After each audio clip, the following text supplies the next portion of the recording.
बोला बोला छठी मैया की जय।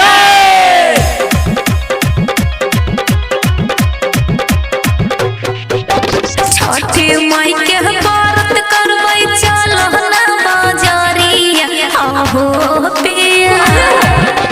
छठी माई के व्रत करबै चल ना बाजारिया आहो पिया। किन दान फल फल हरिया आहो पिया। देबै सूरज देव के रखिया। जानत हूँ करही ड्राइवर के नौकरिया आहो धानी सुनत हो। जानत हूँ करही ड्राइवर के नौकरिया आहो धानी। ढेर दिन से खाड़ हई गड़िया आहो धानी। कहाँ से किनबै फल फल हरिया सुन लो।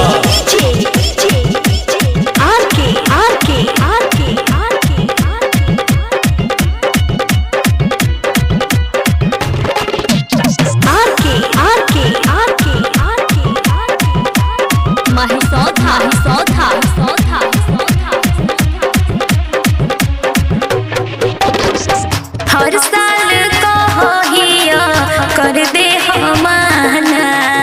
अब की बार चलत हो ना कौनो बहाना। अब की हमर जिद है सुन लो। अच्छा हमरो सुना।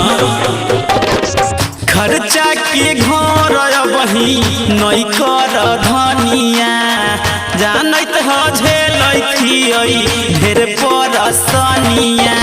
दुई जोड़ा के नली हो पेन्हला पियरिया आहो पिया। देबै हो सूरज के अरघिया आहो पिया। किन दाना फल फल हरिया।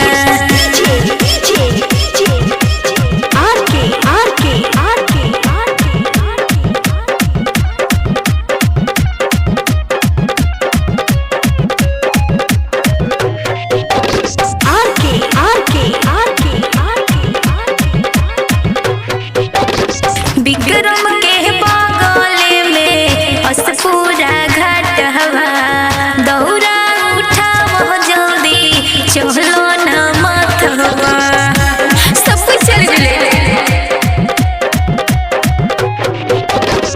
ठीके है हमहू करबै छठ के परबिया। करबै जितेंद्र पलवी छठ से अरजिया।